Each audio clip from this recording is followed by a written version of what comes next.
coke on her black skin, made it stripe like a zebra. I call that jungle fever.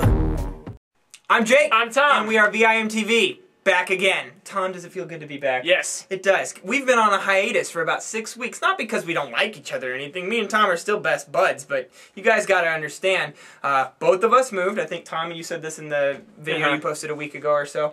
Both of us moved. I've been working a crazy second job. I do some contract work for a startup website here in Ames, Iowa, and now I live back in Ames, Iowa, so Tom and I are a little bit closer together now. My schedule's working out so that I'm going to fit VIMTV in one way, shape, or form, but we are going to be changing some of the things at Velocities and Music. Right now is a really big time for us, as you kind of aforementioned in your video, is that we want to start doing some really cool things here, bring in some really big changes, because video music reviews are kind of just the foundation of VIMTV. We'd really like to build upon that and try doing some new things, make this more of an engaging 360 kind of process, where getting you guys involved more is always going to be one of the core concepts that drives VIMTV. So, that being said, expect changes to come that involve you more and get you guys more involved in the music reviewing process. That's kind of what we want. Want to add anything to that? No. I think any more than that and we're giving something away. So,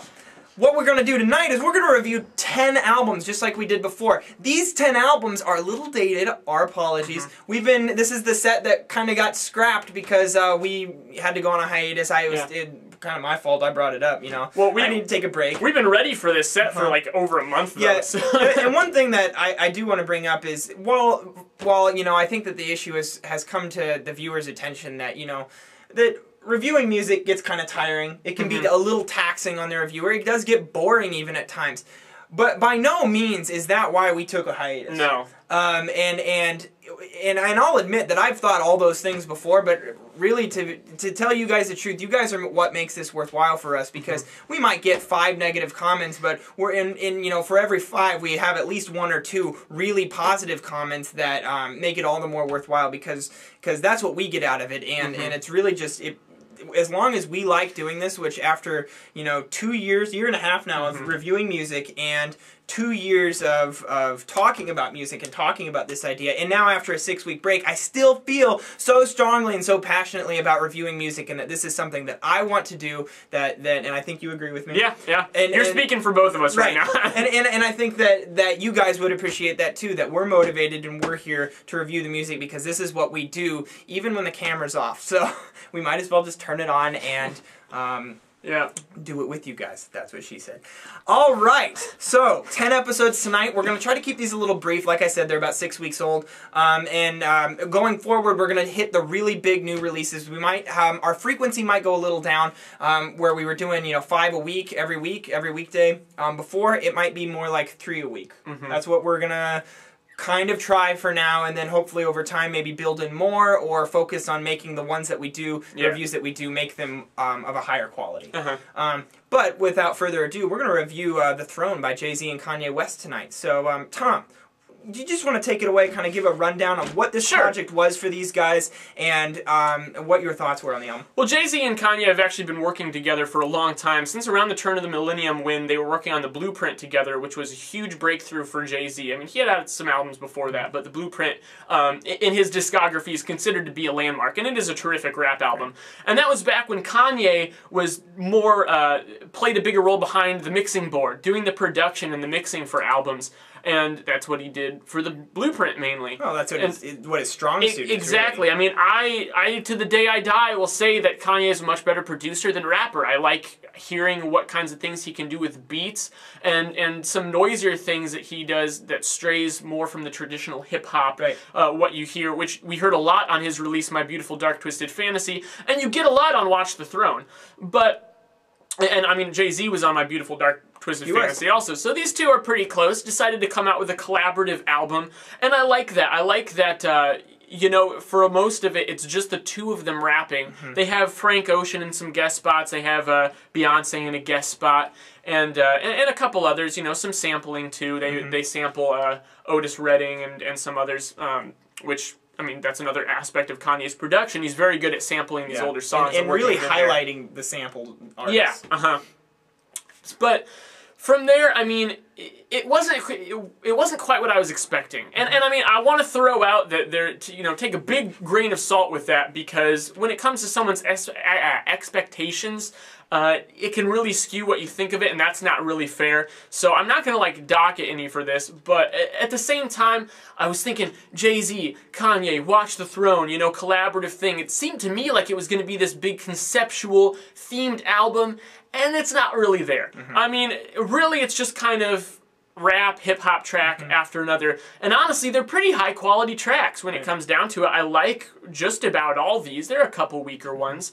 But for the most part, I mean, I don't have too many complaints. I wish that they had gone for something a little more focused and a little more grand. Yeah, and I would say that the scope is definitely, it's like they didn't really try to make this gargantuan concept album, even kind of like what My Beautiful Dark Twisted Fantasy, which came out in November last year, what that was like. And this is definitely scaled back a bit. It's more just these two guys getting together, focusing on one main aspect of this album that I think just stands out, and that's production. Yeah. I read that these guys rented out a floor of a hotel room. They got the studio set, or the floor of a hotel. They got the studio set up there, and then they just brought people in, and then it was just this meticulous, we're gonna get this sound right. And that's the thing that really stood out to me from the moment I turned on No Church in the Wild, the first song on the album, and just that groove, just the thick bass that you hear in that song. And then throughout the album, I mean, you just have really fantastic production. I think that the only time where I feel like it falters at all is in track 2, Liftoff, which